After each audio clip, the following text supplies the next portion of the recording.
Mac Power Users, episode 692, State of the Platforms, Spring 2023.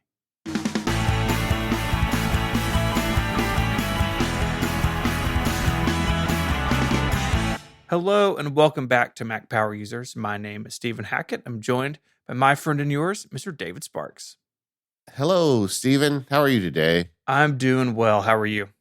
I am really looking forward to this episode. I like the State of the Platform shows. I feel like we should address it. We should have the listeners all congregate.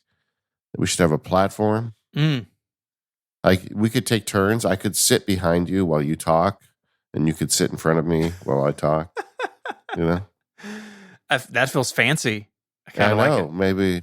We could wear a tie, but I honestly have not worn a tie since the last time I went to a court. So that's kind of my thing. So I don't know that we would wear ties, but we would do it properly. Yeah, I mean, I don't want to wear a tie either. So yeah, but nobody would be allowed to stand up and shout us down. They'd be immediately ejected. Well, we could make who would on relay would be a good sergeant at arms. I don't think it'd be Hurley. I think it'd have to be somebody else. No, I don't know. Yeah. We can think about that. I think Kathy Campbell. Kathy Campbell would grab you by the scruff of the neck and just throw you out the door if you started to shout us down. Okay, hear that, Kathy? Get on it. Yeah. I mean, she's a unicorn and all, but don't mess with her. Yeah, they're pointy on the end. You got to be careful. Yeah, exactly. We do have a little housekeeping here at the top of the show. The most important bit is that this is Relay FM membership time. We do a drive every May and June because this is when our annual specials roll out. So if you are a member of any Relay FM show, you will get an extra bonus episode of all the shows across the network. So say that you are a supporter of Mac Power Users, where you will also get the focused and connected annual specials. We make them for everybody. They're always a lot of fun. A couple are already out the door, and I've listened to some others, and there's a lot of fun stuff coming. Ours is coming out in a few weeks, and what we want to do is have a Q&A with questions from members. So now is a great time to join. In addition to these annual specials, you get access to our really cool Relay FM Discord server, a monthly newsletter, but you also get every single week, longer ad-free versions of the show. So you can learn more at relay.fm/MPU. There's a join link there. You can get signed up, and we'd love to have you. And so if you are a member today on More Power Users, we're going to talk about how you can submit those questions, and we're also going to provide an update on our time tracking because we had a recent question about that from a listener. Yeah, and let me just say for this member special, we are going to be very liberal about the kinds of questions we allow in. There are limits, of course, but Stephen doesn't know this, but I've just decided, we're not just going to answer questions about tech. So whatever you ask us, we just might answer it. The weirder, the better. That's what I say. Look, the annual specials are a place to get weird. So just for an example, on Ungenius, which is a show I do with Mike Hurley, where we talk about weird stuff on Wikipedia, our annual special is us going through Jason Snell's Wikipedia page. Now, nice. As of me speaking the sentence to you, it's not out yet. It'll be out by the time this episode publishes. I don't know how Jason's going to react, but I think it's going to be hilarious no matter what happens. Do you have a Wikipedia page, Steve? No. I never looked. No. Yeah, me either. I'm not that fancy. I'm just not that fancy. I know, it's a bummer. Yeah. I will leave this planet with no Wikipedia.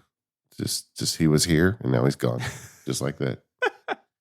We are but a vapor. I think that's in Ecclesiastes somewhere, Yeah, there you go. Man is not born, nor does he die with a Wikipedia page. There you go. And, but hey, so long as you have fun along the way. The first topic for State of the Platforms. Now, what we like to do with this is go through and kind of break down how we see things are going. Maybe you could call it a sort of scorecard, but what we're really trying to do is document for the ages where Apple is on these various platforms that it's released, both hardware and software.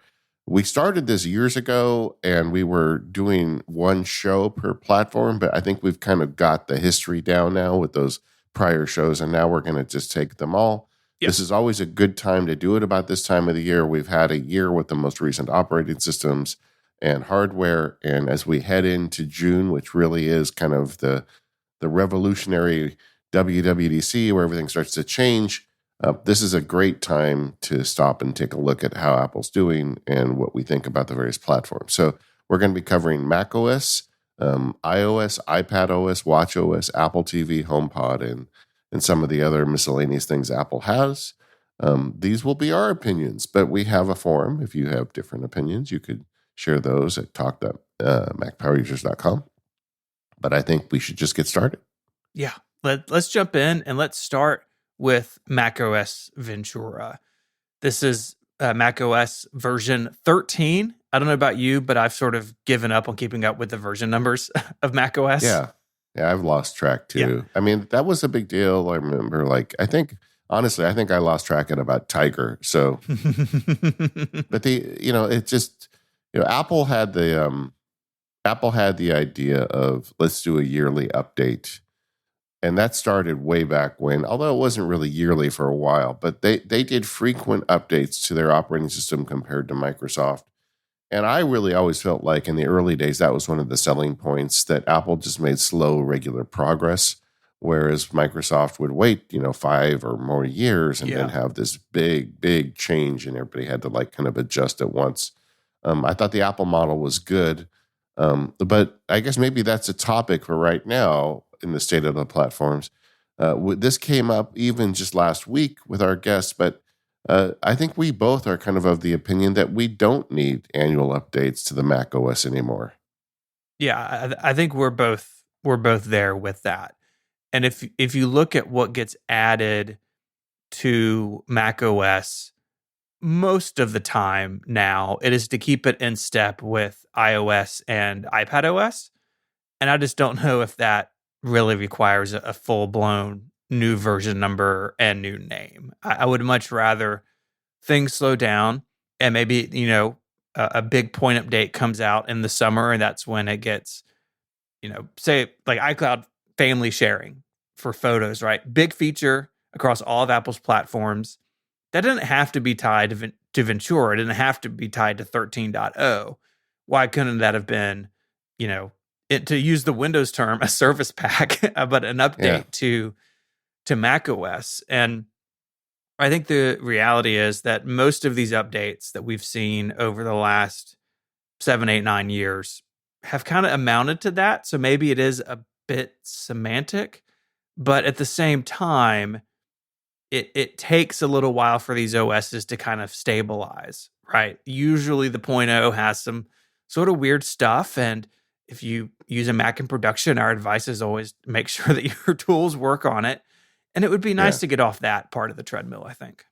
Yeah. Just to do the math, and I talked about it briefly last week, but I wasn't that descriptive. But the way I've talked to people at Apple about this, and they said they've always told me that that's the problem, is we're adding these features to iCloud, we're adding the features to iPad and Mac, and iPad and iPhone. So we want them to come across. A great example is last year, Apple Mail got some great new features across all 3 platforms at once, and that's why they have to be in parity. But they're not in parity. Ultimately what happens is iPad and iPhones ship first their software updates, and the Mac is a month or 2 behind because they got to hit that hardware deadline for the new iPhone. And so we're not really in parity as it is. And the math problem that I was trying to refer to is this is what happens. Okay, let's start in June, WWDC. So you've got a new set of features that you've decided upon. And from June to September, you're working like mad to nail those down and get them right. And in the case of the Mac, it really seems like it's June to October. So there's the first chunk of your year with regard to this. October, it gets out. You probably got another month of patches and updates to once everybody starts using it to get it really going. So it's like maybe you're to November or December before you're really able to dream up what's going to come next year, right? Mm-hmm. And then you've got, let's say, 3 months from December to February or March to say, okay, this is the dream period where we're going to come up with cool new features and like do the hard work of figuring what those are. But then you've got to kind of lock that down around March or so, because then you've got to get it working good enough that by the time you get to June, you start over again. So that really gives you effectively 3 to 4 months to come up with cool new stuff. Yeah. And the rest of the year, you're working on it or fixing it. Now, if we had the ability to say, let's do that over 2 years, that make new cool stuff feature goes from 3 months to maybe 15 months. Mm-hmm.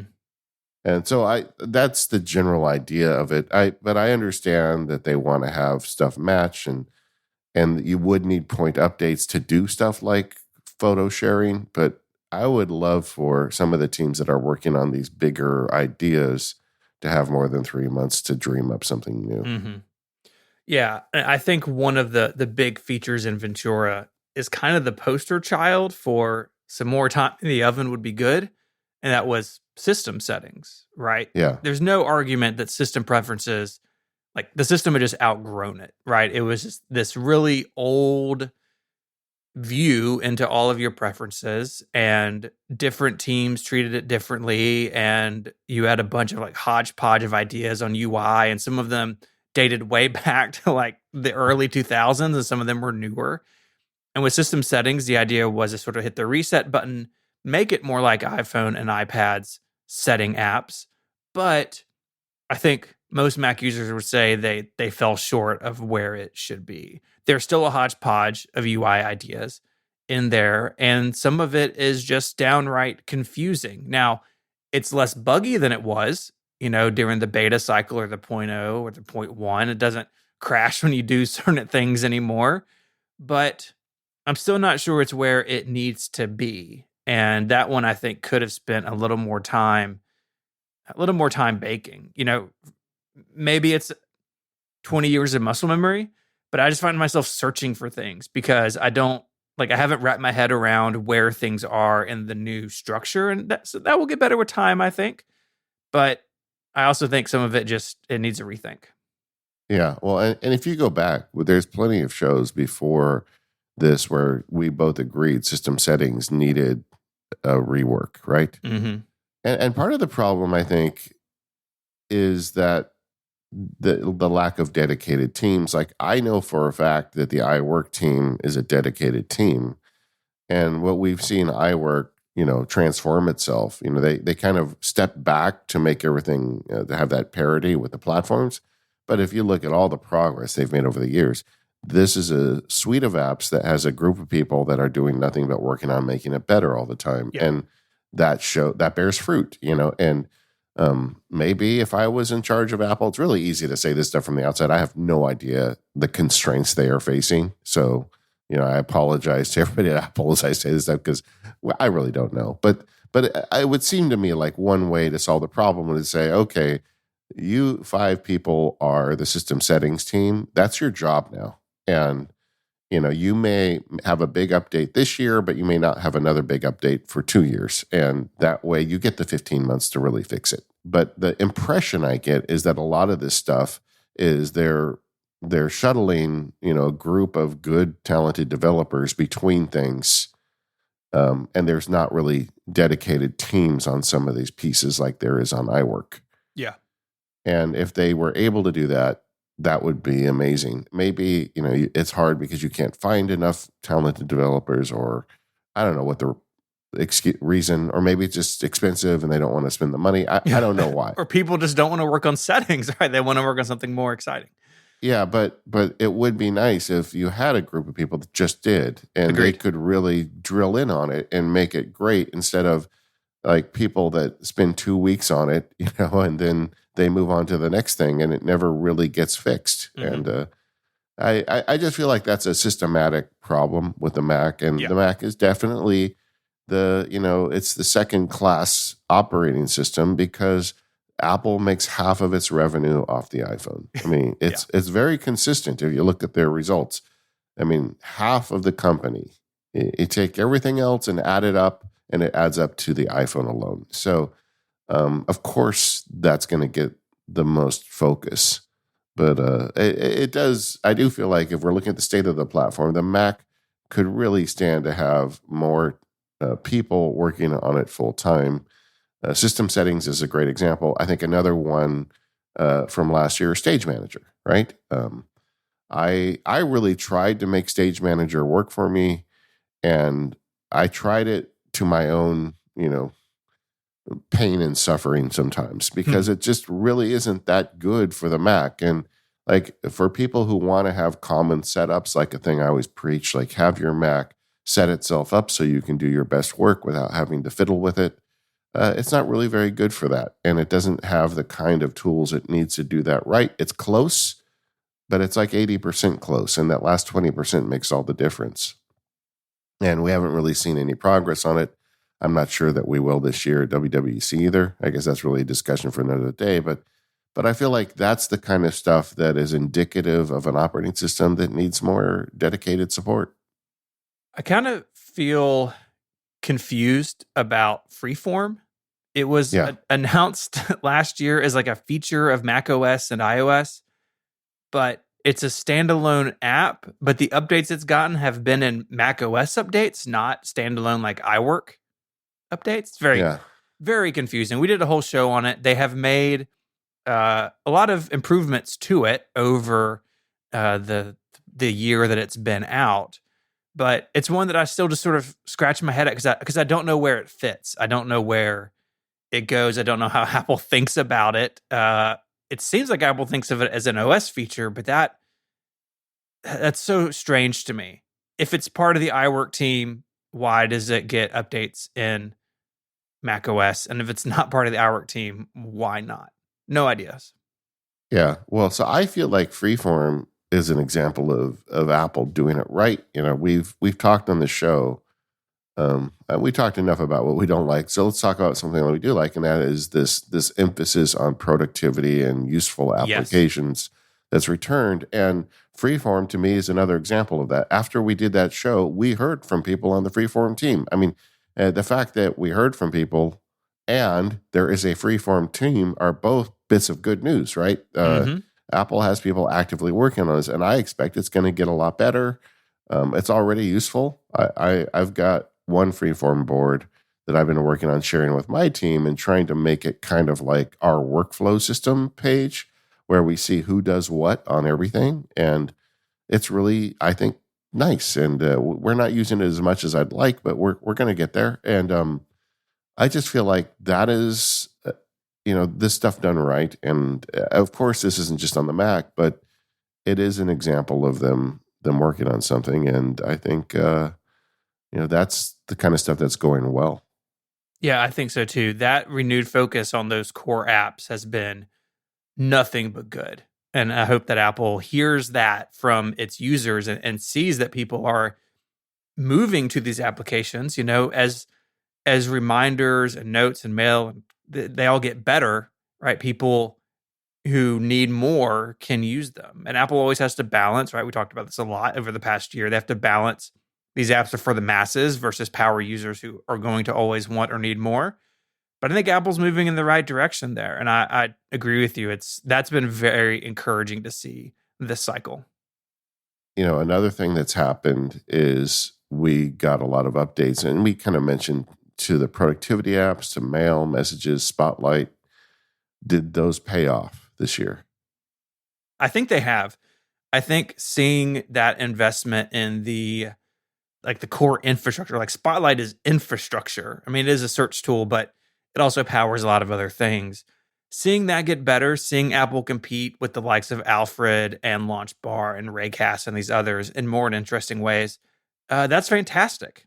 And basically everybody uses mail and messages, and those are, for a lot of people, things that are always running, right? You're always interacting with them. And for them to get better is always a good thing.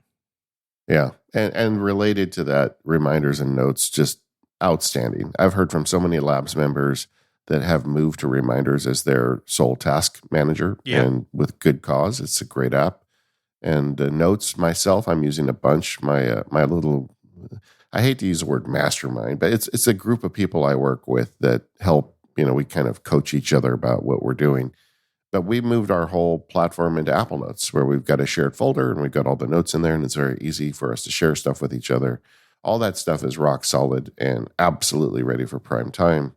So I feel like, Ventura, with a bunch of changes it brought, is just evidence of Apple getting a lot of this stuff right. Really quick, before we move on to the next platform, I want to just check in on hardware for the Mac. I have been thinking about it lately because the last few years, all we can talk about is how much we love Apple Silicon. Mm-hmm. And I think that remains true, particularly at the low end. There is, you get the MacBook Air, you get the Mac Mini, you've got a very powerful computer, much more powerful than you got at the low end of the Intel era. I do have a concern about the top end. And the more I think about this Mac Pro that has been lingering out there somewhere, I feel like the switch to Apple Silicon, if there is a downside to it, it's the conundrum of how to make a super powerful Mac Pro that deals with third-party cards.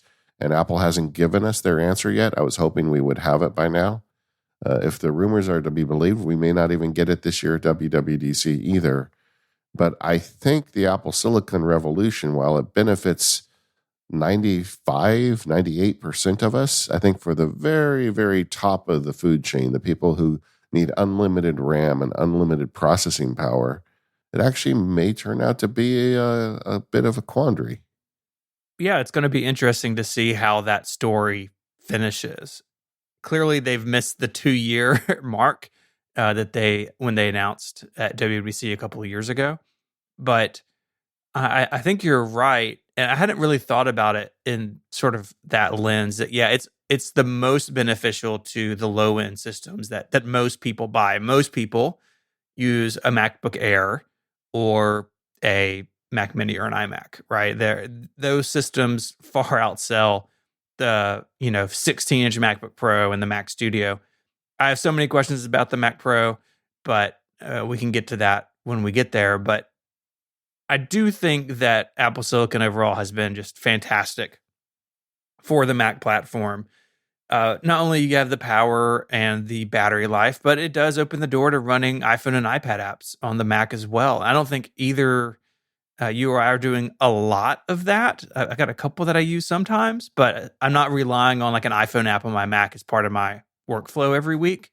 But the fact that the door is open to that is a good thing and shows that these platforms can really live side by side in a really fluid and interesting way. Yeah, agreed. And all this stuff is good. And what I want to, just to kind of clarify the point on the Apple Silicon, I think it's a win for almost everybody. Yeah. Everybody up through the people who are getting the most out of the most high-end Mac Studio. It's just the Mac Pro story I'm not sure about. And I'm starting to wonder if Apple Silicon makes it harder for them to make the super Mac for the people that, want to put an insane amount of RAM in it or something like that. And we'll see. I mean, maybe they have an answer.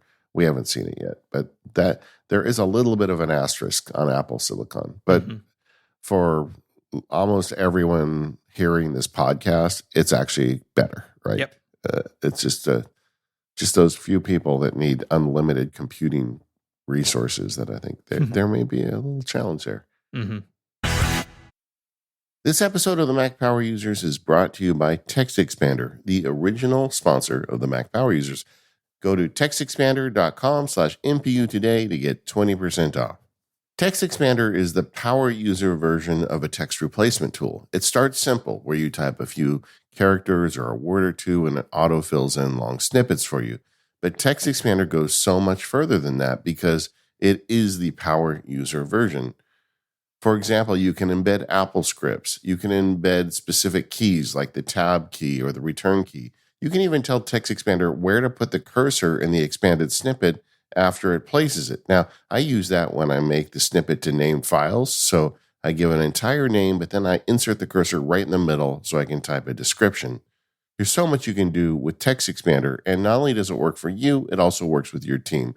With TextExpander, you can have shared accounts with your team so you can create the most important snippets for your company and get them all out with unified language and a unified message. The team at TextExpander is tireless, always making the application better. It's a great tool because it's got a very low barrier of entry, but also it's got a very high ceiling. You can do so much with this application. It's used by many companies, including companies like Uber, Dropbox, SketchUp, 1Password. And with very little effort, you can save yourself a ton of work. So go over to textexpander.com/MPU right now. Check it out. Get that 20% off and start automating your workflows today. So let's switch gears and talk about iOS and iPadOS 16. How does that sound? Yeah. Yeah. It's funny because that is also getting to be an operating system that doesn't have the big features coming out every year because they've picked all the low hanging fruit, right? Mm-hmm. But how did we do with the stuff we got last year? Let's start with the big one, the lock screen customization. I love it. I use it all the time. I've got context sensitive widgets that show up based on which focus mode I'm in, and it sits here vertically on my desk most of the day, and I look down at it constantly. That was a big win for me. Yeah, it's huge. I think I've shared already. My 12-year-old daughter got her first iPhone this year. She was running track and was away from home a lot for that, like in the afternoons and stuff. And she has so many lock screens set up. She has an iPhone 8 that I had a battery put in at the Apple store. And Yeah. she probably has a dozen of them. And they're like pictures of her friends, pictures of family, picture of our dog. And she just changes them based on what she wants. Like she doesn't tie them to focus modes and all that stuff, right? Like she does have. If she did, I'd be worried. Honestly. Yeah, she has Do Not Disturb set up automatically for school, but every time I look at her phone, I feel like it's different. And she loves the customization. She's also a huge Widget Smith user by our friend _David Smith. Sure. And I got to be like the cool dad for a second, like he's a friend of mine. She was like, "No way, you know him? You know the person who made this?" Because Widget Smith is everywhere on middle schoolers' phones because they all want widgets with photos of their friends in there. Yeah, totally. Well, I feel like that lock screen was a win. That not to mean I'm not done asking for additional features on it. I'd like more, but there's a lot I would like always. And the problem with Apple is when they give me something I like, I immediately want them to make it twice as good. Mm-hmm. And that doesn't always happen. But yeah, the lock screen widgets are a win. What about the live activity stuff that we got where it shows you on the screen? How do you like that? I'm a big fan. It was a slow start, and there are still things that I feel like are a little bit weird about it, especially in some of Apple's apps. Like, why can't I interact with the timer? I wrote a whole blog post about that because it drives me bananas that I can't type the timer live activity and then go to the timer UI. I have to go around my elbow to get there.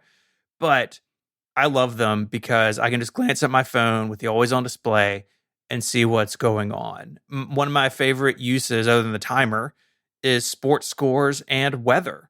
And so I can keep up with a basketball game or a football game, just going about my day and just glancing at my phone, right? Say that we're out somewhere and I'm trying to keep up with the game. Well, I don't have to unlock my phone and snoop around it. It's just there on the lock screen. I can just look discreetly and put it down. The same thing with the weather. And it makes the iPhone so much more alive in a way that I don't think I had my head wrapped around when they announced this. But now that we're into this, I want, more and interesting things done in live activities because I think it's really powerful. Agreed. And this is another one where I just want more. I want more, the ability to do more with this stuff and use it more often. Interactivity and quick information off the little thing in my pocket is something I really like. A big win for me this year has been the updates to focus modes. I had a wish list last year going in and basically got everything. Focus modes are way more powerful now. I still can't seem to get my arms around how many people are using them or taking advantage of them. I've done a lot of teaching on this in the Max Marketing Labs, and it seems to be a lot of it landing on deaf ears. Mm-hmm. But this stuff can be really powerful, and I just really, I think I'm a power user of focus modes and I'm using them all. I don't have any available focus modes left because I've got them all used. Right now, I'm in podcasting mode, and that changes who can get through to me and what shows up on my screens and all that stuff. And I feel like this is a huge problem in the world. I mean, this is like a big theme of what I do in the labs and just in general as Max Sparky, is that I really feel like this technology, as much as I love it, can really wreck your productivity and your ability to do the things that are most important to you. And Apple bringing something like this shows that they understand that, and that if you're willing to put the time and effort into it, you can actually make the technology serve you a little better. And I really love focus modes. I guess I should stop saying that. I do. I mean, I think most people don't even take advantage of do not disturb till my next calendar event or until I leave this location, right? Which are very basic things. I think there's room to make that stuff more accessible, but the improvements they made and it being year over year, right? We didn't have to wait 2 or 3 years for focus modes to be improved. That's awesome. And that wait sometimes is so frustrating. And so I like, if we're going to do annual releases, like features should get attention every year. We shouldn't have to wait for a 1.5 or 2.0 kind of a rethinking of something or an addition of additional things until it's been out for 2 years. Back in the old days, we used to always hear about how Keynote had a champion in Steve Jobs. Like he loved using Keynote, and as a result, Keynote got a lot of love and a lot of resources added to it, and it made regular updates.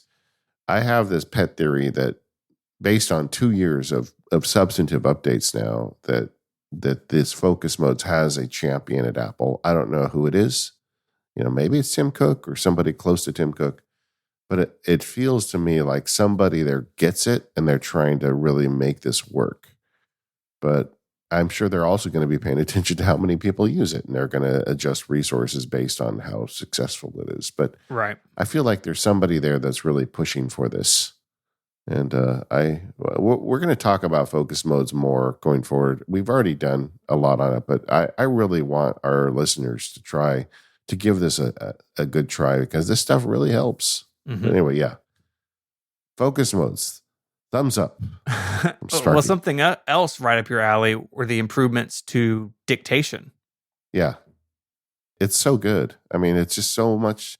If you haven't tried it, you really should. I mean, just last night I was working on something and I had to write a kind of a long, detailed email, and I was sitting in my little comfy chair and I just turned on dictation on my phone and just started talking to drafts and got a really great draft in just using my voice. And I just find that delightful that works. And it's not, I mean, in its heyday, Dragon on the PC was so good. I'm not sure we're quite there yet, but it is close. I've been using it on the Mac. I think I've shared this, but I've been doing a bunch of reading, and I want to, in paper books, and I want to keep my highlights, right? I hate taking pictures of pages of books, right? Just a nightmare.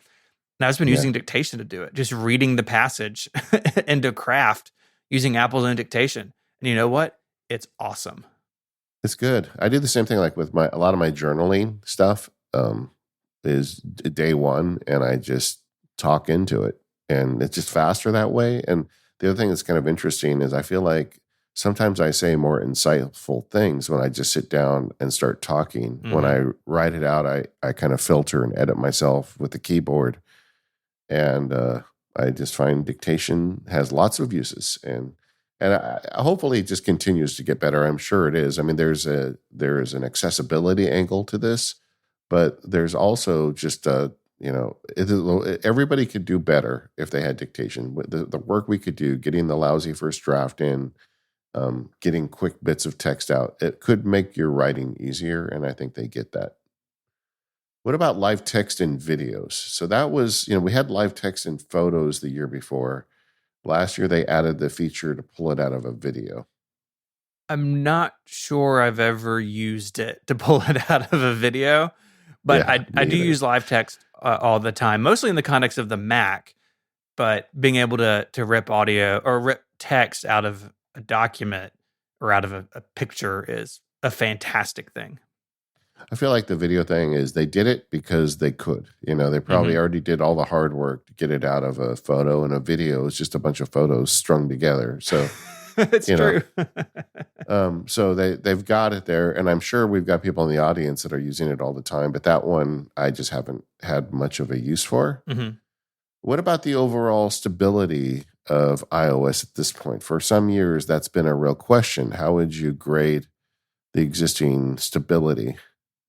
I think it's pretty good. Every couple of years they have a release that's pretty rough to start out with. And this year I think there were some hiccups early on in the iOS 16 cycle, but I really feel like it's been very solid for months and months now with no real issues with crashing or hanging or anything like that.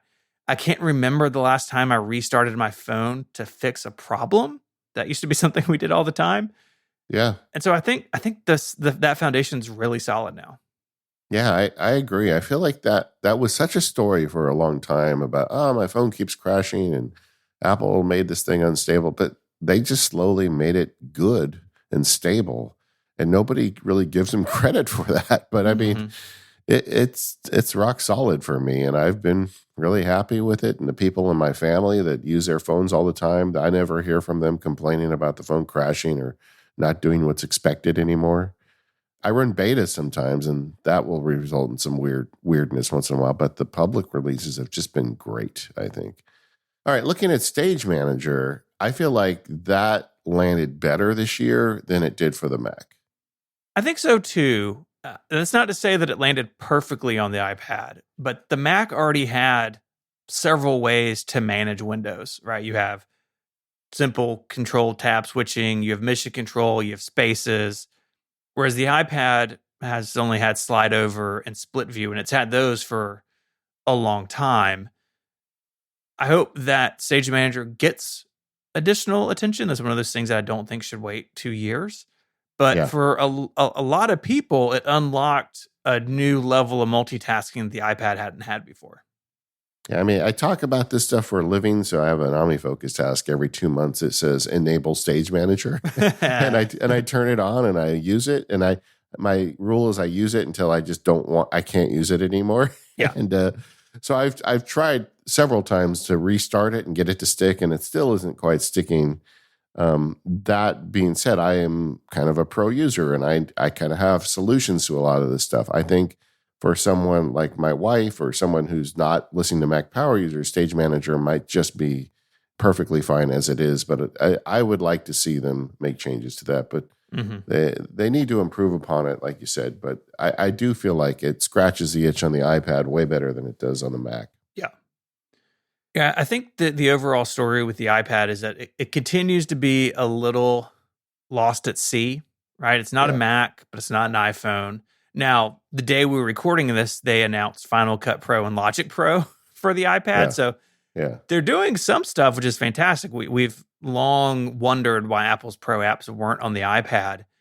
But then simple things like the lock screen customization that we spoke about so highly with iOS 16 is just nowhere to be found on iPad OS 16. And that's how home screen widgets were a few years ago. If you'll remember, they came to the iPhone and the iPad, they were stuck in that weird sidebar for too long. And then now we can have them on the home screen. So I'm not quite sure what the deal with that is, was sort of the uh, two-step cycle of some of these features between the iPhone and iPad. But I don't think Apple's given up on the iPad in terms of the future of computing, at least for some people. But I still think it's a bit confused about what it is. yeah. And I think that Apple is not nearly as confused about the iPad as us users have been. Hmm. And that's partly because of marketing. They do kind of sell it as a Mac replacement, and it could be for some people, but most people it is not. And I think they're very clear on that internally, even though the marketing isn't quite as clear. This episode of Mac Power Users is made possible by SaneBox. SaneBox is this amazing service that makes your email something that you can get your hands around. It brings your email under control. And it works with all kinds of email programs and services. You're not locked into some weird special app. I use mine with Google Workspace and regular Gmail accounts.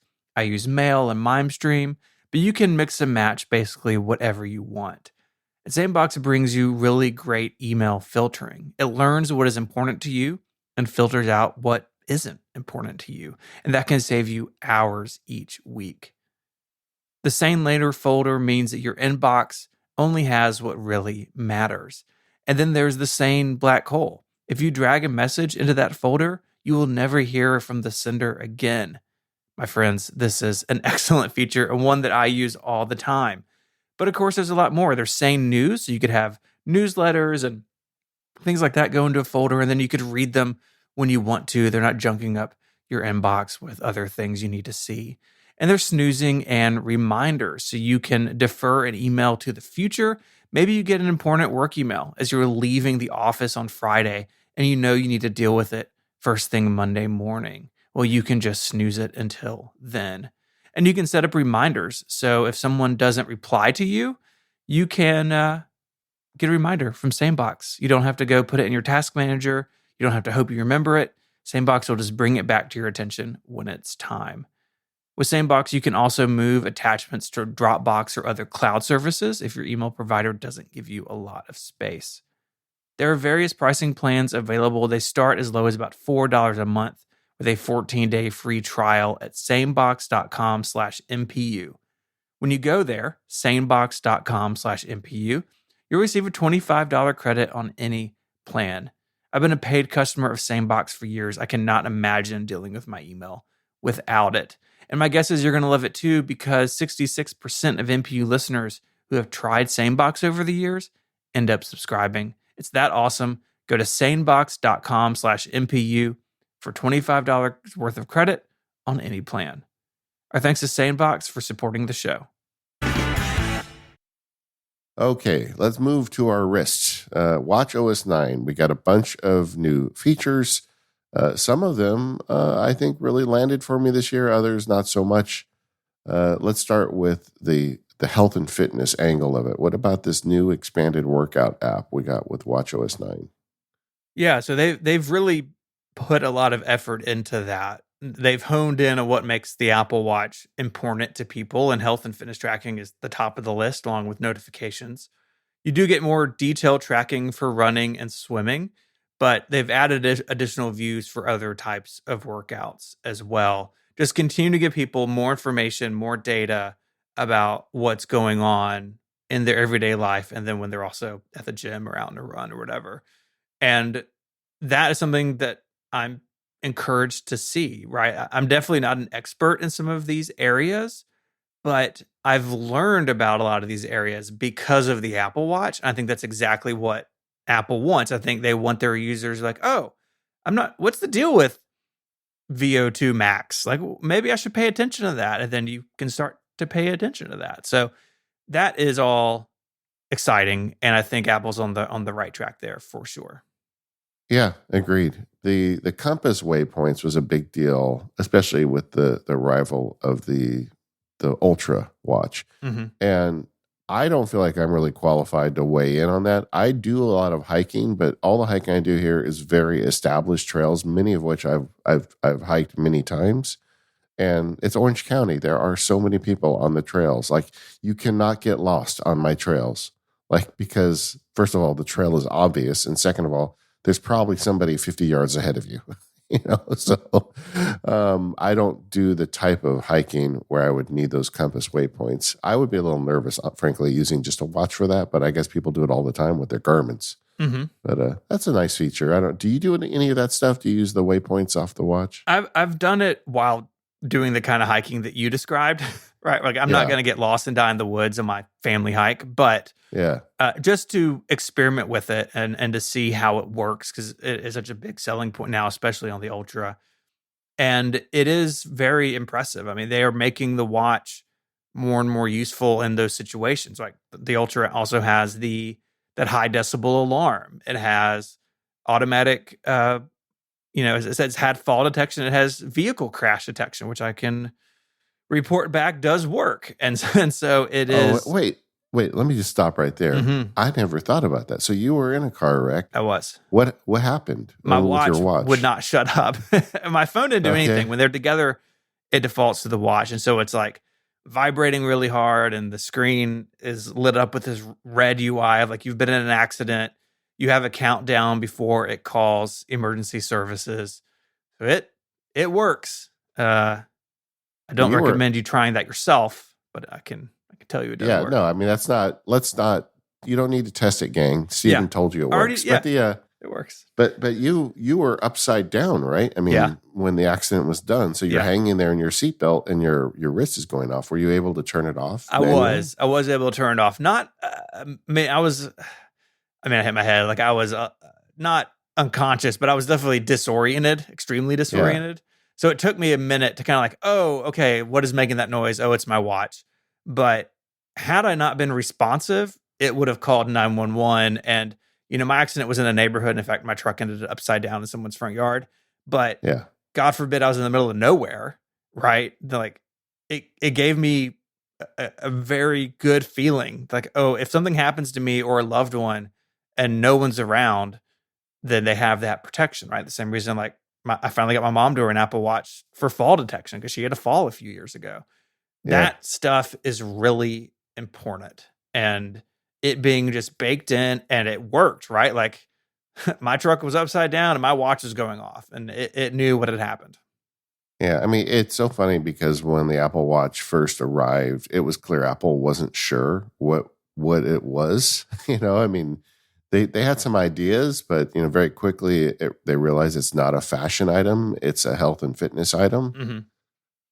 You don't see the solid gold one anymore. No, But but they have really leaned into that, and like the car accident stuff, the fall detection stuff, the heart, the heart monitoring stuff.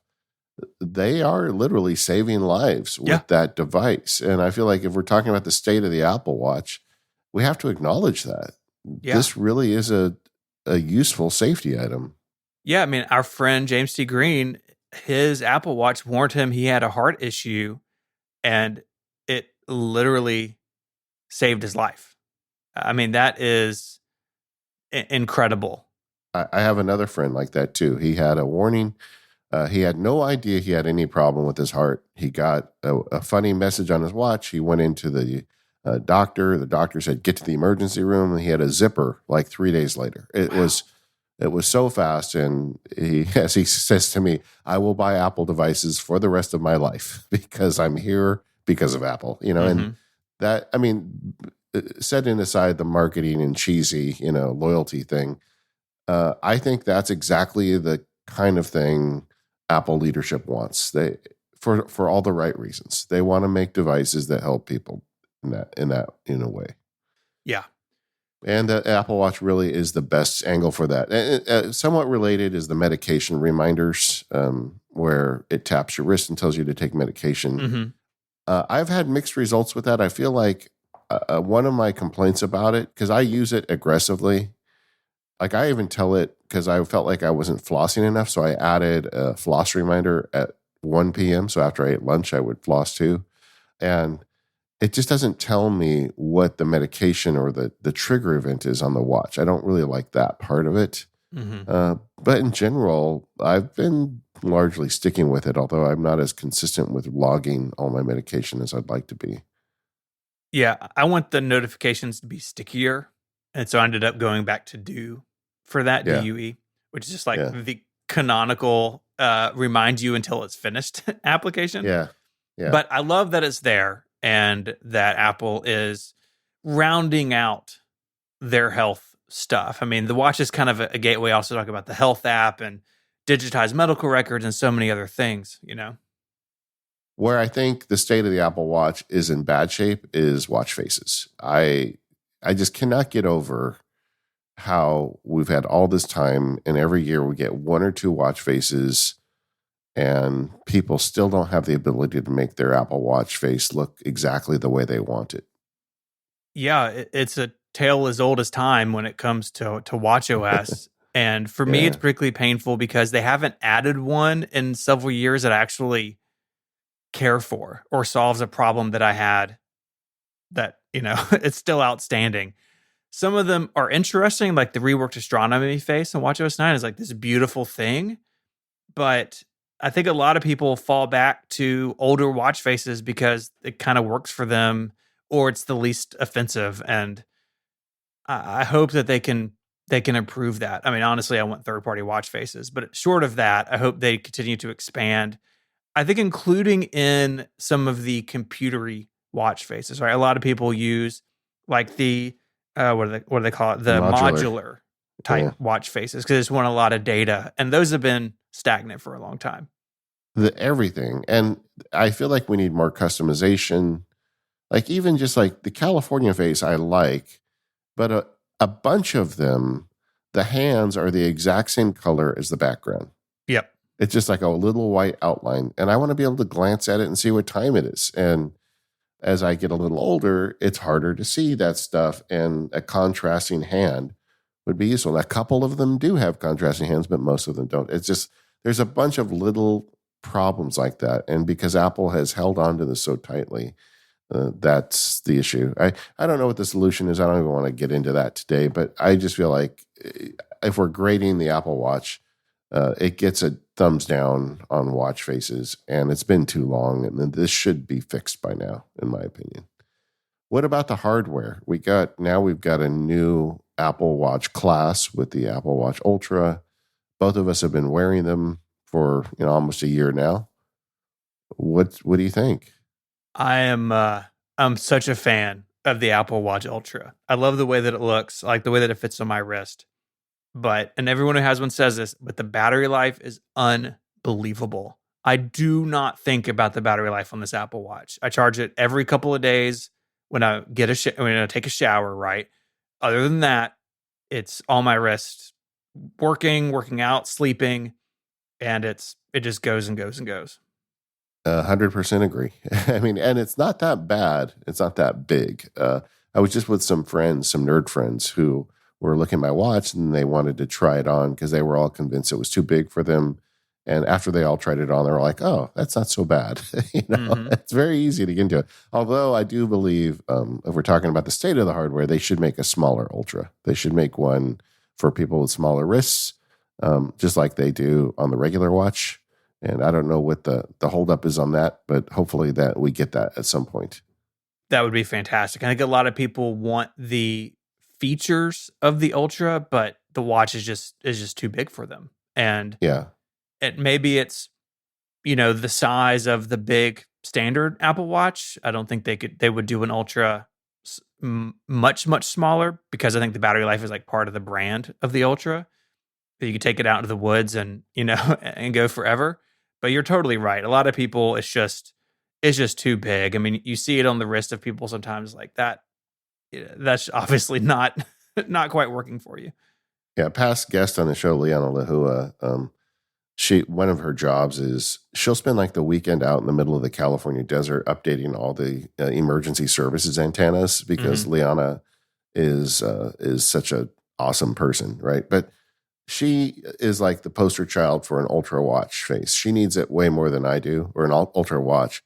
But her wrist is so small, it just isn't going to work, and they need to make one for her. Yeah. That's something that needs work. The regular line, I think, is fine. Do you think it's a bad idea that the design really hasn't changed much? I mean, it's gotten a little bigger over the years, but the square, roundish design, are you okay with that? Do you think that needs updating? I think the standard watch line could take some inspiration from the Ultra. I think in particular the flat top is really really nice and it gives the appearance of a bigger watch without making it actually all that bigger. So I think it is probably time. We'll see if they what they do there. This past year in particular on the hardware front, the Series 8, it lived in the shadow of the Ultra for Yeah. sure, but it also I think it also sort of suffered for looking like the 7, which looked like the 6. And Yeah. And there was some good technology in it, but it kind of got overlooked. And I think Apple's got to do something about that.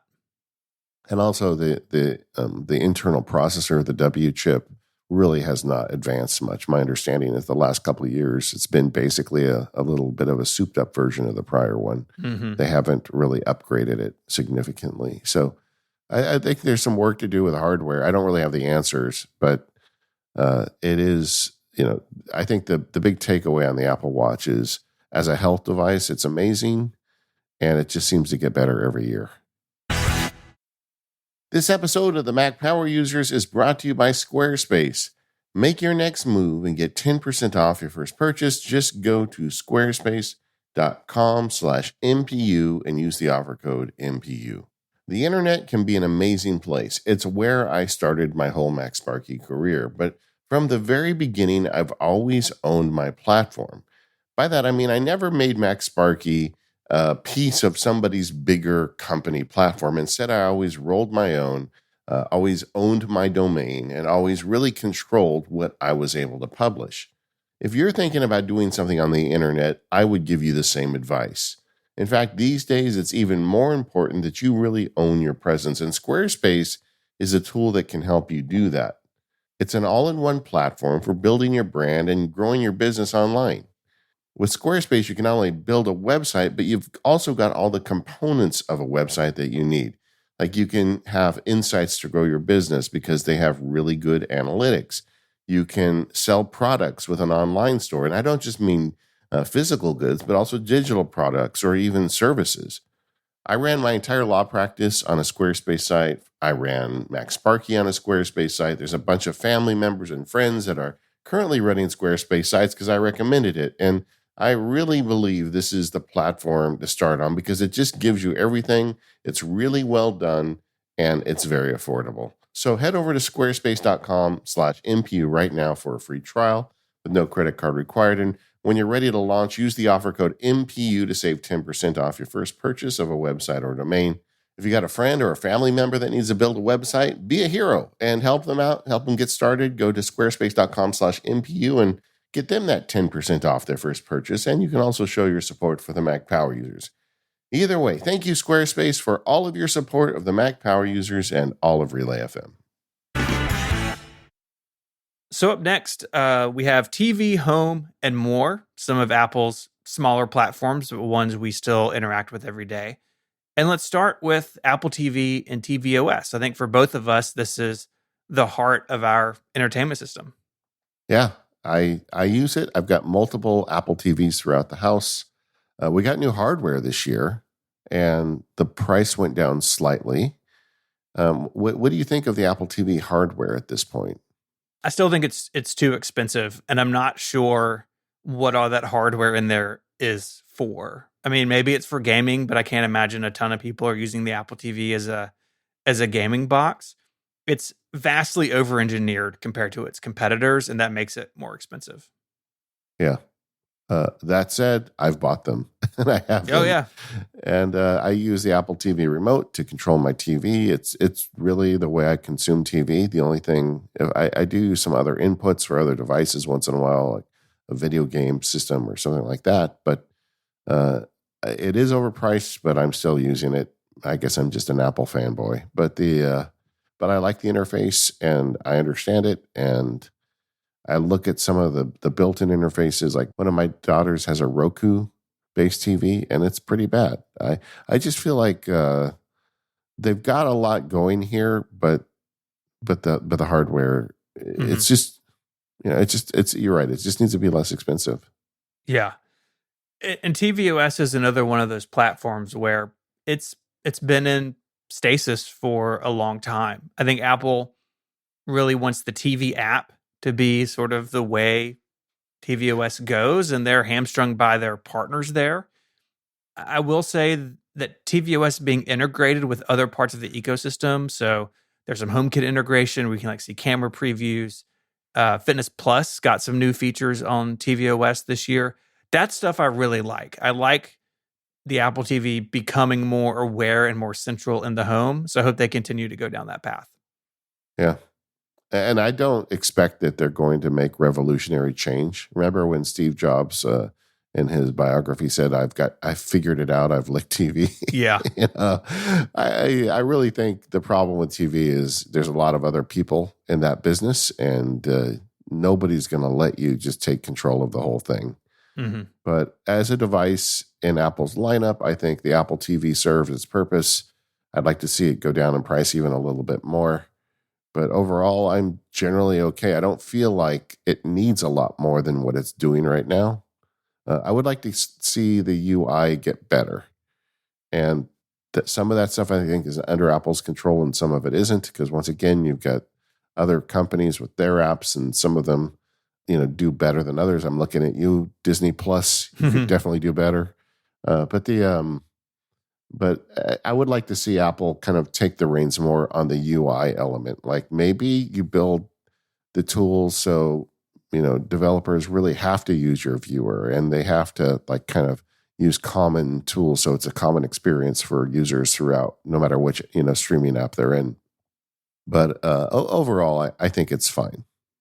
Maybe that's the right word for Apple TV. It's fine. Yeah, I think that works. It definitely gets the job done. And it gets the job done in a pretty nice way, but they could push it harder, I think. Yeah. HomePod. We got a new HomePod this year. Yeah, the big one is back, and I still have one of my original big ones, and I've got several HomePod minis. I think the HomePod mini is still a better value out of the two. I think my sort of takeaway from this, and I think what's most interesting on the HomePod right now, is the multi-user support. So you or your spouse could talk to the HomePod and it could put things on your calendar or send a message for you as long as your phone is present, those sorts of features. I'm not using those features at home because I've got kids at home and I feel like that's a recipe for disaster. But in talking with people who have tried this, the results seem to be a bit all over the map. But I think it's in some ways, the most interesting thing Apple is doing in the home, like individualized support and tasks that these things can do based on who's speaking is just super powerful potentially if they can get it going. Yeah. And I have a pair of the new ones. I bought one to talk about at Max Sparky. And then when my birthday came around, I bought another one. So I have a pair in here. They sound great. The Siri integration is better, but we're going to talk about Siri later. It's better. I didn't say it's great. It's better. But I feel like I'm really happy that the HomePod now has large one out. I think that was a real hole in the line, and I understand that the better value is the mini, but the better sound is the regular one. And I play music a lot, and I have like dark noise making rain sounds a lot. There's constant noise in my space for various reasons, and I think these sound really good. I'm very happy with them, and I feel in a better place with the HomePods than I have in a few years now. We've talked about HomeKit a good bit over the last year as well. This year they had a new HomeKit architecture that they rolled out and then backed off and then rolled out again. I hit the button the first time. It was fine. Yeah. Then they pulled the ability to upgrade to it, and nothing bad has happened to my HomeKit network. It all seems to work just fine. The story this year, though, and I think the story for the next couple of years is going to be Matter. HomeKit is sort of the backbone of Matter in a lot of ways, and Matter promises interoperability for devices, so you don't have to this switch works with Siri, but this one works with the Amazon voice, and this one works with Google. Matter promises to kind of get rid of those distinctions. It's been a slow rollout. It is officially out, and a few companies have jumped on board. Others have said they're waiting it out to see how it goes. But I think Apple has a real opportunity here to expand the HomeKit universe. If Matter really takes off and suddenly basically everything supports everything, that's really good for HomeKit and Apple. And so I hope they continue to stay engaged with Matter and continue to push it with their partners, so we as consumers have more and better choices. I agree. I do think that the state of HomeKit is interesting in the sense that in the last year, I've been playing with some of the competitors, Home Assistant in particular. I put a Home Assistant server in my house, which is significantly more powerful. And it raises the question, does HomeKit need to be this powerful? Well, I don't think so. Home Assistant is fiddly, because with power comes fiddliness. Mm-hmm. But what I do think HomeKit needs to do is become more stable. I don't think it's as stable as like the iPhone we were talking about earlier. I think HomeKit and the Home app still have things that go wrong. We've got a locking door on the front door where usually we come home in the driveway, we unlock the door from the car, and then we just go in the house. And sometimes it just stops working and there's no feedback or explanation why. So you can't troubleshoot it. And I feel like this stuff either needs to be rock solid or it needs to give you some kind of feedback as to what the problem is when it doesn't work. Other than I was unable to unlock the front door. I'm like, okay, that did not help me. But so I feel like there's work to be done with it. I don't think they need Apple to make it competitive with some of the more nerdy solutions out there. But for this to work for everybody out in the world, including the people that don't listen to shows like Mac Power Users, it needs to be easy, stable, and just consistent. And I feel like that is an area that still needs work. CarPlay is like a part feature, but sort of its own platform. Apple definitely wants it to be a platform. They announced last year the future of CarPlay, which is going to be this brand new experience that spreads to all displays on the car. None of that has shipped yet. We'll see where that goes. But I hope that Apple doesn't take the eye off the ball in sort of the current generation of CarPlay, because I think there's things there that they should improve, especially on larger screens. But CarPlay is important, and it's the iPhone projected into the car, and a whole bunch of people use it. And if you believe Apple's numbers, a lot of people base car buying decisions on it. So while the future of CarPlay, while that sort of vision is exciting, also a little bewildering in places, I think they've got to, for the rest of us, until that future comes, they've got to continue to focus on it. One area that I think they've done a pretty good job with is allowing more third-party apps onto CarPlay. If you're not familiar with this, you can't just write a CarPlay app. You have to apply for an entitlement from Apple, and then that goes along with your app through the process. And I really feel like over the last couple of years, Apple's expanded what can be added to CarPlay. So we have voice over IP apps now. So like I can take a Zoom call using CarPlay. I can take a Skype call using CarPlay. Of course, you have sort of the standard audio apps, but we're now getting apps like Instapaper, which you can now use in CarPlay to read long-form articles to you while you drive.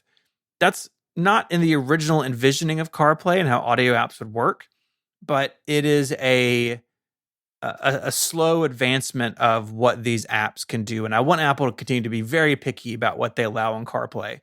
But I think their expansion of the types of things it can do has been really interesting. And honestly, like some really useful stuff has come of it. I agree. And I am one of those people that chooses a buying decision on the existence of CarPlay. Just bought a car this year. And that was a non-starter for me if it didn't support CarPlay, because I like the idea of having all my stuff connect to the car. I don't want to have to go to somebody else's podcast app or whatever to do stuff in my car. My new car has a much bigger display, and that was something I was impressed with, the way CarPlay can fill a big screen. I mean, I've always seen it on a very small screen, and it looks great on a big screen. I do think, however, that again, Apple has that problem of other people because I feel like this last year is when the car companies are starting to realize that there's a monetization opportunity in the infotainment system. The car I bought has a bunch of cool services with it that you get for a year, but then after a year, they want me to pay like $20 a month to keep them. Yep. And I feel like that is only going to increase. And I think that's going to probably make the future of CarPlay announcement difficult to implement. And I also think that it could be getting weird with cars and infotainment systems soon. Yeah. as these car companies are looking for other ways to make money. So let's just wait and see. Yeah, my new truck is the same way. It has its own maps and services, and I can lock it and unlock it with the app and see where it is in the world on GPS. And I don't think Toyota's proven to me they deserve my money after the first year. But you see companies like GM, kind of famously, in the news recently, saying, "Hey, our future EVs, we're not going to use CarPlay or Android Auto. We're going to build our own stuff in," and they see it as a service revenue opportunity. The Wall Street's favorite three words, and that puts us as consumers kind of in a bad spot. And where most people just want to plug their phone in, or honestly leave your phone in your pocket with wireless CarPlay and have your stuff there. And then when you get in your spouse's car, your stuff is still there with you because it's based on your phone. And Apple, could be facing a lot of, to use a Tim Cook phrase, a lot of headwind there with its partners, and they got to figure out how to work through that. This episode of Mac Power Users is brought to you by Clean My Mac X. The Mac is a crucial tool for a bunch of us for work, education, and life. Everything I do is on my 14-inch MacBook Pro. And it's the heart of my setup for work and for personal stuff. And that's where Clean My Mac X comes in. It's developed by MacPaw, which pursues a mission to help your machine help you. Clean My Mac X is an ideal decluttering app for the Mac that can help keep it in tip-top shape. I love that Clean My Mac X is easy to use and that it looks awesome. Look, a lot of utilities, the UIs aren't all that great. Maybe it's even downright confusing what you're supposed to do when you open it. Well, the people over at MacPaw have really worked hard to make Clean My Mac X approachable for everyone. There are 29 tools in total in there. They prevent the most common issues macOS users run into, like malware. We don't like to talk about it, but it is a thing on macOS, unfortunately, and Clean My Mac X is a great tool to deal with that. You can prevent overheating, you can speed up your performance, you can find hidden junk folders, and so much more. Clean My Mac X has been notarized by Apple, so it's been checked for security, and it won a Red Dot Award for the Best Designed Mac App in 2021. In the free version of Clean My Mac X, you have a free menu app to check on your Mac's health. And if you want to purchase it, you will get 5% off at macpaw.app/MPU. Clean My Mac has been around for 14 years, basically invented macOS cleaning. So once again, you'll get 5% off by going to macpaw.app. That's MACPAW, macpaw.app/MPU. There's also a link in the show notes. Our thanks to Clean My Mac X for their support of the show. When we first started the State of series, we talked about it in terms of Apple's hardware platforms. But what really has evolved over the years is Apple is a services company too. And that really needs to be a part of the State of Apple shows. So let's talk about iCloud and other services. Yeah, and I'll point people to MPU 681. We just did a big sort of iCloud explainer episode talking about all the various components of it. I feel like at the high view, though, iCloud being this collection of services that syncs data between your devices, syncs content between your devices, I feel like overall, things are pretty good. I feel like things basically work the way they're supposed to. I've been super happy and impressed with iCloud family sharing. I still want shared photo albums, but my wife and I share tens of thousands of photos, and it seems to be working really well. And so that's been a huge improvement. It's been a big thing that people have wanted for a long time that Apple finally delivered in the last year. Yeah, agreed. Daisy and I use it. I'm just used to it now. I love it. It's a really nice thing going back to day one. But, she takes more pictures than I do when we go out and do family stuff, and that gets shared with me. So those are great fodder for day one entries. And you pull them in, it automatically dates the entry to the time of the photo. And no longer do I have to bug her to send me her pictures. So I'm a big fan, and good stuff. Generally with iCloud, this year we got a greatly expanded availability of end-to-end encryption. The way they rolled that out was nice, because there is a downside to end-to-end encryption, which means Apple can't save your bacon if you lose your password, so they make that really clear. I feel like they've kind of set up a nice model for that so they could expand it even further going forward with the same ideas. That Wall Street Journal article came out a few months ago about the shoulder surfing, where people can look over your shoulder and get your passcode. Right. And once they get your passcode plus your phone, then they can change your login credentials and all this other stuff. Well, if you look at the model Apple used with end-to-end encryption, I think that provides the answer to that problem. For power users, we can make it so you can't reset the iCloud password with an unlocked iPhone. You've got to use a more robust model. But I thought that was a really nice addition this year.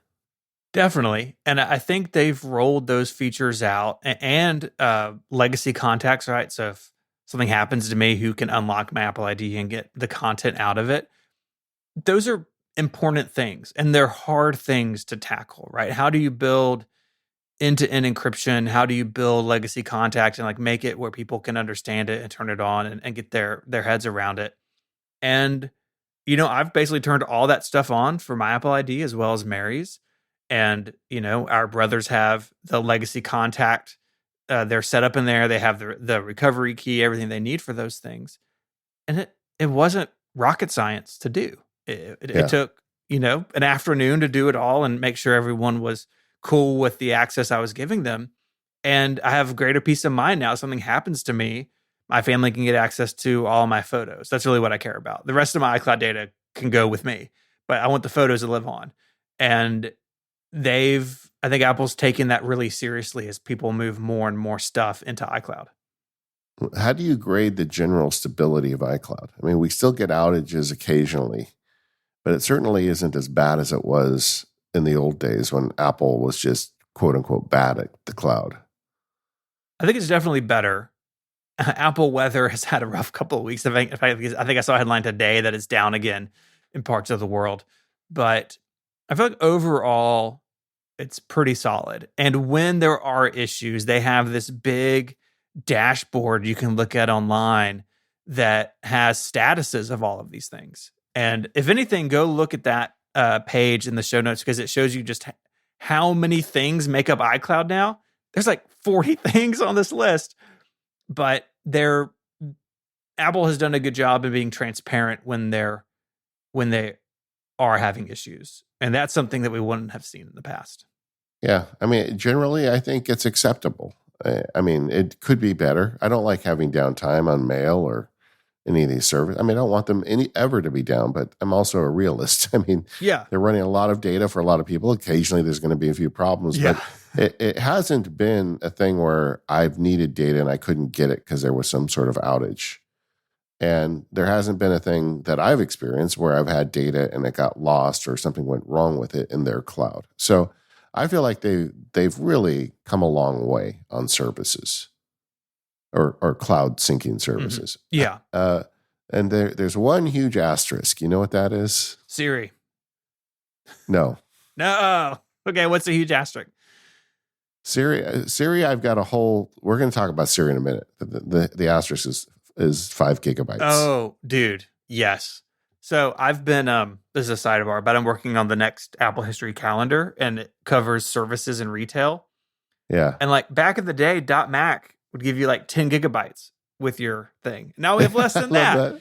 I love that. Of course, that was $100 a year. We've talked over and over on the show, you just got to take your mom's phone and make her pay the 99 cents a month so she has her photos backed up. 5 gigs is it's terrible. They at least they have the thing where when you transfer a phone, they will temporarily give you enough space to do that transfer via iCloud. But we're buying $1,000 phones now. 5 gigabytes is inexcusable.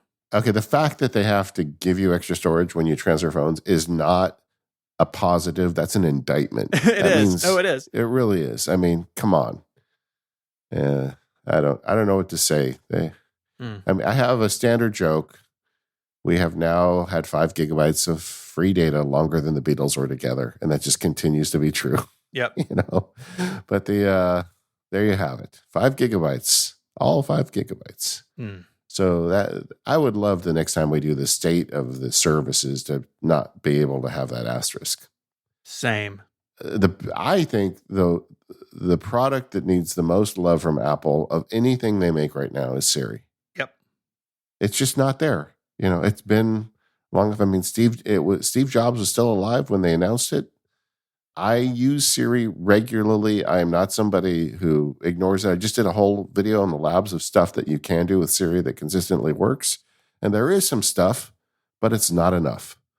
And for the amount of time it's been out there, you compare it to the stuff their competitors are doing, whatever the reason is, and I've heard various reasons. Some of it's the underlying architecture doesn't make it easy to update. And I've heard all sorts of different reasons. I'm not really interested in the reasons. Apple has a lot of money. This needs to be better if they're going to go into the future with this kind of stuff.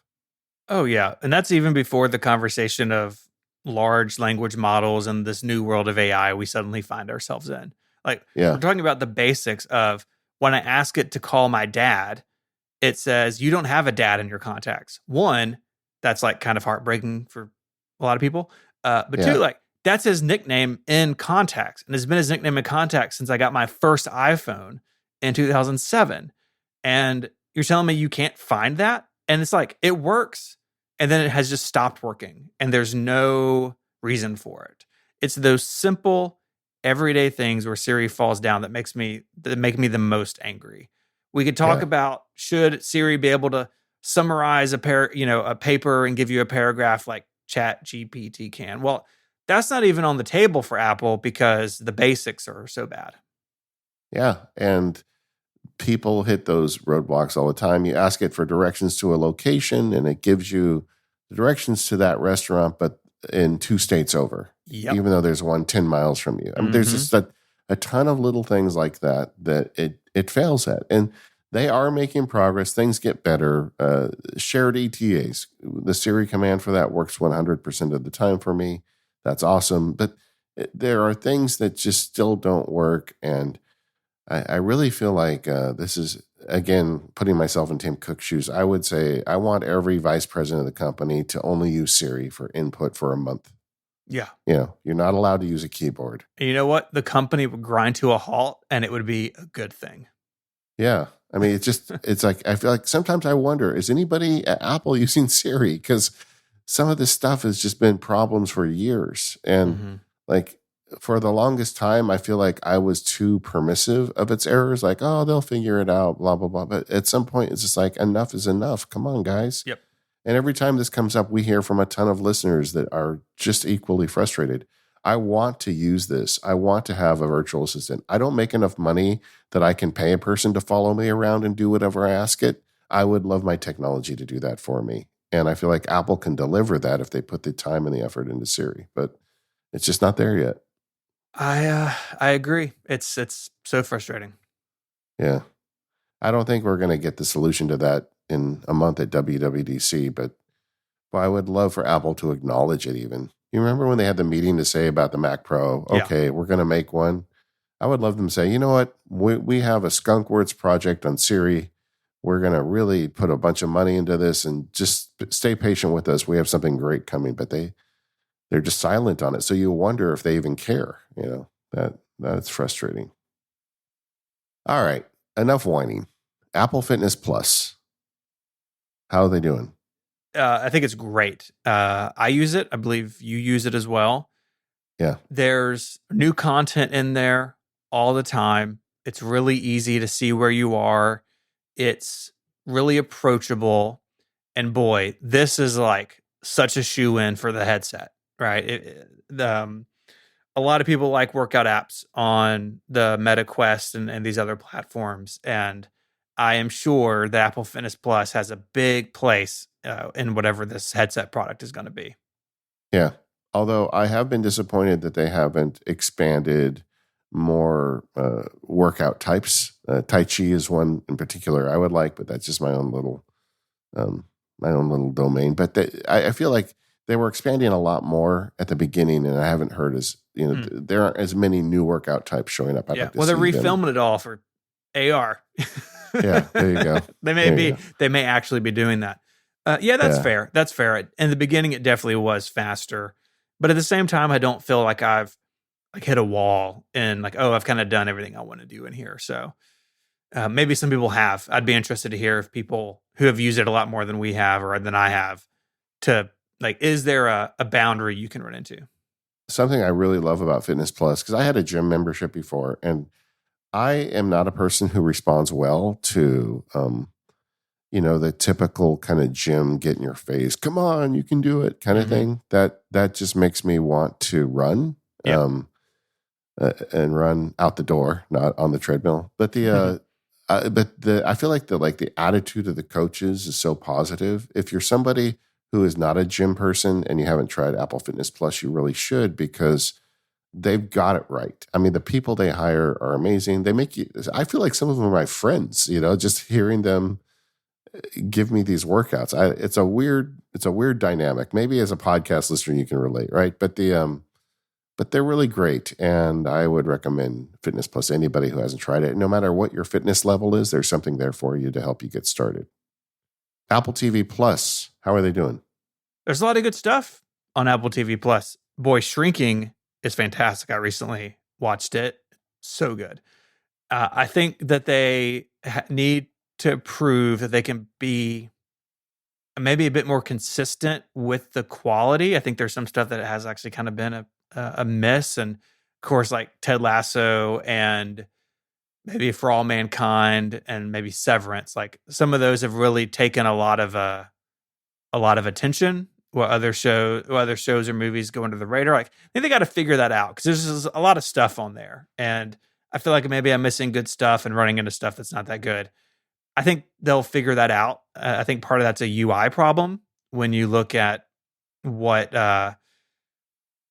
all these platforms have this to a degree, right? They all have so much stuff, things kind of get buried. So maybe they can work on that. But overall, if you had told me 5 years ago, Apple would be making good TV shows and movies, or at the very least, and in a lot of cases, paying for good TV shows and movies that other people make, I would have been surprised. But that's where they are with it, I think. Yeah, I feel like they've had way more hits than you would expect for something as new as Apple TV Plus is. They've won Uh, a whole bunch of awards. I mean, yeah. a lot of awards. And Daisy and I watch Ted Lasso every week, and we're going through it, and we were just commenting after last week's episode that show just really does make you feel good Hmm. about humanity. And I feel like sometimes technology in the modern era, it's very easy to feel negative about everything, and that show is a cure for that. Is Shrinking like that as well, or is it It a different is. vibe? Yeah. It's different, but it's in the same sort of vein of like, yeah, there's like some messed up stuff that these characters are doing and going through, but you end up feeling good about it. Yeah, I really like that. So I'm a fan. Apple TV Plus better than I thought it would be. That's my review. Yep. Same. Financial services is another thing Apple does. This is the first time we've ever included this in the State of Apple show, but they kind of are a financial company now too. They are. I don't use any of their services. I don't have an Apple card. I don't have an Apple savings account. I don't use Apple Pay Later. The only things I am doing is, Apple Pay in the store. I use that anytime I can. And Apple Pay Cash, usually to like send friends money for tacos or whatever it is. Yeah. Part of me, maybe other people feel this way too. Part of me still feels a little bit weird about some of these things, about Apple kind of getting into financial services, but that is what it is. Like I can't stop them, and so I don't know. Does that resonate with you? Well, the problem Apple has is that they ran out of people to sell iPhones to. Hmm. For the longest time, they would open up new countries or whatever. Now, unless we find another planet with consumers for iPhones, the only way Apple can grow is to find other things to sell. Yeah. And I think that they've decided financial services are worth exploring for that. I feel weird about the buy now, pay later service they have. Mm-hmm. And I know that that's a thing, and I'm sure Apple's going to do it in a classy way, but I spend so much time encouraging my kids never to do buy now, pay later that I don't like the fact that one of my favorite companies does buy now, pay later. So that's a weird one for me. We had a situation where we changed personal credit cards in the past year, and so we decided to try the Apple card instead of the prior bank card we used for our personal credit card. And I've been really happy with it. I love it's just very easy to find out who's spending what. I've got one with a college kid, so I can, very easily get notifications when she buys stuff. And it's just a very family friendly credit card. I mean, still a credit card that, if you don't pay your balance every month, you pay a lot in interest. It's, like everybody else in the business, but I feel like it does a good job of trying to encourage you to have the right habits around these things.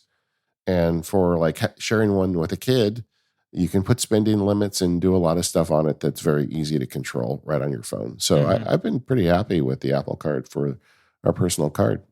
I also like that it doesn't put your number on the card. So when you hand it to a waitress or whatever, Yeah. they don't walk away and write down your number. Yeah. Yeah. So overall it's okay. It's just kind of something to be watching. I'm sure they're not done with this stuff. It seems like they keep doing more. The Apple savings account thing kind of came out of the blue for me. I had no idea that was coming, but they've got a high interest savings account now that a bunch of people are using. I was thinking about recommending it to one of my daughters because she's not getting any interest on the money she puts in the bank. Hmm. So we'll see. I'm gonna hold judgment on this. I mean, there's part of me it's like, ooh, ick, they're doing financial stuff. That's terrible. Well, no, I'm not going to do that. But I feel like we need to let them kind of play out what they're really going to do here before we can judge it too much. Yeah, that's fair. Well, either way, how about overall? How's the company doing overall? Where do what's the state of Apple when you put all this together? I feel like overall they're in a pretty good shape. I think a much better place than they were 5 or 6 years ago when we didn't really know what was going on with the Mac, and iCloud had some pretty obvious holes in its features, and we were kind of in that middle ground with the iPhone, and the sort of the transition from Touch ID to Face ID, and I feel like, and I feel like overall, a lot of the dust has settled. The Apple Silicon transition is basically come and gone. They're investing in the Mac. Apple seems more than ever able to move the ball forward on all of its platforms every year. Sometimes it's not in the direction we want or the amount that we want, but they're not leaving things on the side of the road quite as often as they used to. And they seem less distracted somehow. And I think that is all good stuff. Yeah, I agree. I feel like the traditional Apple hardware is always my barometer of the company, and that's all doing great. Hmm. Macs, iPads, iPhones, they're all great quality. I expect the headset will be of great quality too, whether or not it's a hit. My biggest concern about the company, frankly, is this growth into services and services revenue, which comes out in weird ways like perennial 5 gigabytes for free. I don't know, how long that goes until you have a crash between the desire to make services revenue and make good hardware. Like, does Yeah. that at some point affect what I think the company is best known for? Yeah, I mean, it's already infringing on their software a little bit, Yeah. where you get these badges in system setting because you don't have this service or that service set up, or you get a full screen ad when you launch music if you don't pay for Apple Music. Like, they're already blurring the line on the software front, and I don't love that. Yeah. But I also understand that in the modern world, your company is judged every 90 days on a Wall Street earnings call. Yeah, There are very smart people listening to the show that know way more about this than me, but I've always felt like a 90-day judgment for each company is a bad idea because a lot of times companies will make short-term decisions to juice the stock that cost them over the long term. And Apple has historically been a company very interested in its long term, not its short term gain. But I feel like the pressure for them to find new sources of revenue as they get max iPhone out in the world, I feel like that's something they should be wary of.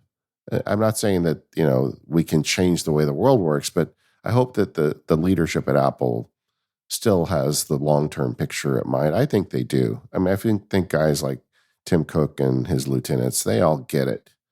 But it's I would imagine to be a constant struggle for them to try and keep the short term 90-day earnings call people happy while really, making Apple a company that is here in 50 or 100 years. Yeah, agreed. Either way, what do you guys think? How's Apple doing? What's the state of Apple in your opinion? We've got a forum for that at talk.macpowerusers.com. Let us know. We are the Mac Power Users. You can find us at relay.fm/MPU. Thank you to our sponsors today, TextExpander, SaneBox, Squarespace, and Clean My Mac. And we'll see you next time.